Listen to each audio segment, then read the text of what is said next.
All right, thanks for making the Locked On Ole Miss podcast your first listen every day. We are free and available wherever you get your podcast, including Spotify and iTunes. Leave a 5-star review. It doesn't matter what you say. Just leave a 5-star review. That'll help others find the show in the future.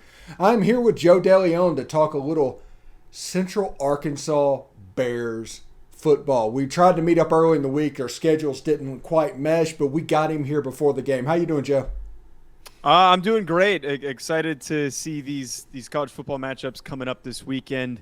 Not the most exciting game with Central Arkansas facing off against Ole Miss, but nonetheless, always have fun talking about these FCS teams.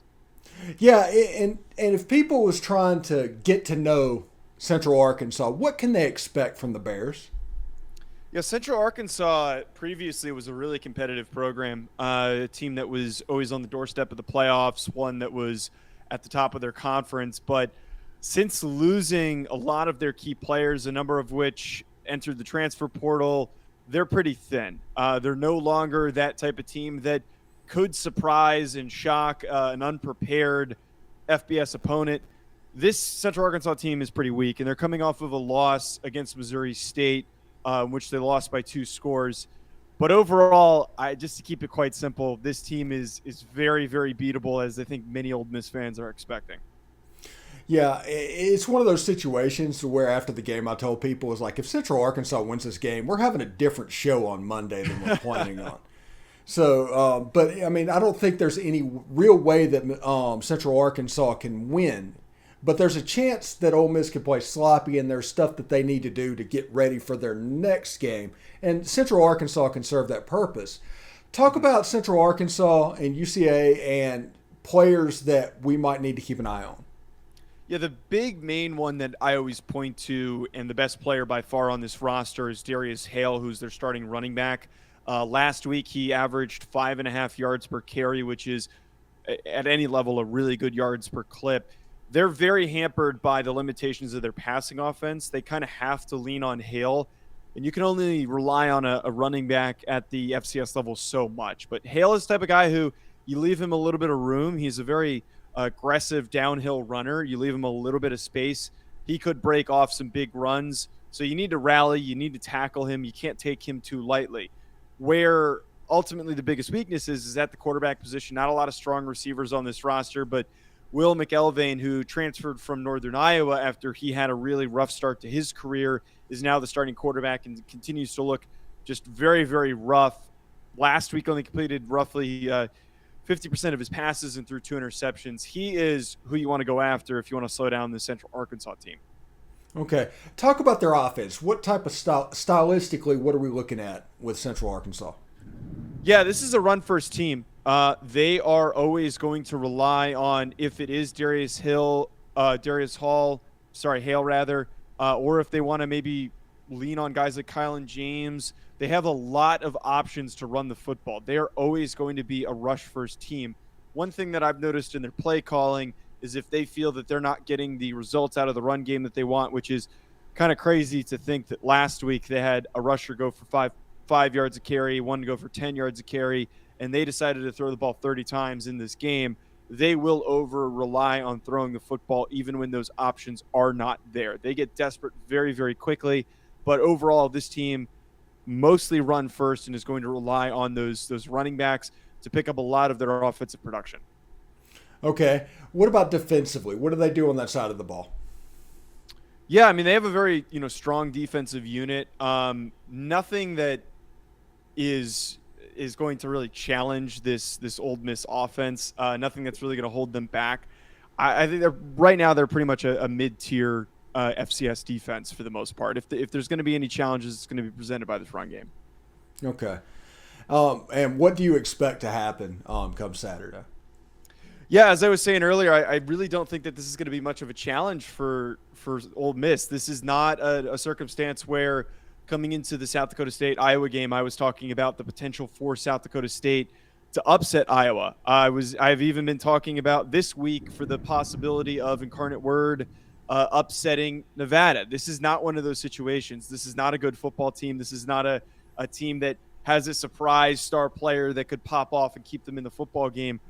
you turn the ball over early on them or even before the first half, they are going to crumble. They're going to fall apart. This is going to be one of those games for Ole Miss where they can work through any of the issues that they're trying to resolve.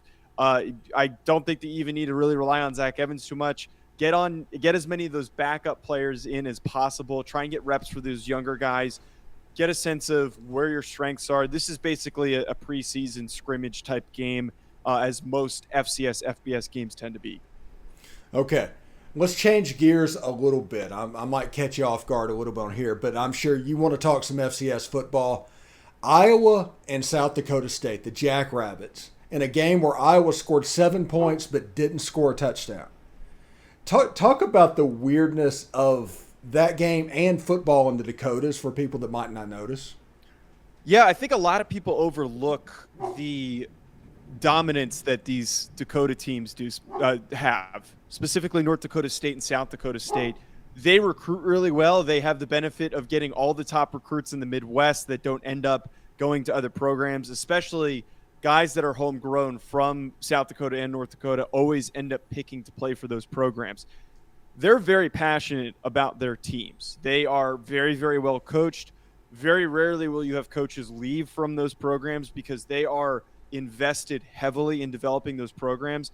I think a lot of people watched that South Dakota State game and just assumed that Iowa was going to blow past them because they're a Big Ten team with a lot of history. But a team like South Dakota State that has multiple NFL players on their roster is going to come to fight. They are good enough to compete with most teams in the Big Ten, as I think the top 5 FCS programs are capable of doing. They're able to compete with quality FBS teams. Again, well coached, very nice recruiting that they're able to do regionally. They're always going to be a hard-fought battle. I think it's not really the case that you're going to get with Central Arkansas because all the good players from Arkansas are going to go play at these southern schools. They're not picking and deciding to play at Central Arkansas. Yeah, and another thing is, did you think that James Madison was going to pull out an FBS debut the way they did? They just completely took MTSU apart. I had that expectation fully. I saw the betting line on that game, and I'm like, ooh, I might have to take this because I think JMU was only favored by like a score and a half or something like that. But MTSU is a decent team. You know, they've had some good teams that they've produced, some bowl teams. But James Madison, who I played against all 4 years in college when I was at James Madison, that was very, very recently when I wrapped up my career there.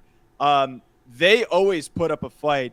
They are another team that dominates the transfer portal, collecting guys from teams that get buried on depth charts in position battles that are just not going to land in their favor. They get so many really good guys that come from Power 5 programs. Very aggressive team, very, very well coached. I had full expectation that they were going to be able to do this. And just as we've seen from other FCS to FBS transfer move-ups like Appalachian State, like Coastal Carolina, James Madison's going to be a really good football team. They are going to be a consistent bowl team. They are going to be a team that could shock a Power 5 team if they're not properly prepared for them. Very, very strong football program that they have in Harrisonburg, Virginia. And last question before I let you go. In SWAC football, the champion is playing in the Celebration Bowl every year. Jackson State against Florida A&M look kind of legit. Any chance of them somehow, the FCS working out a way to get them into the playoff this year?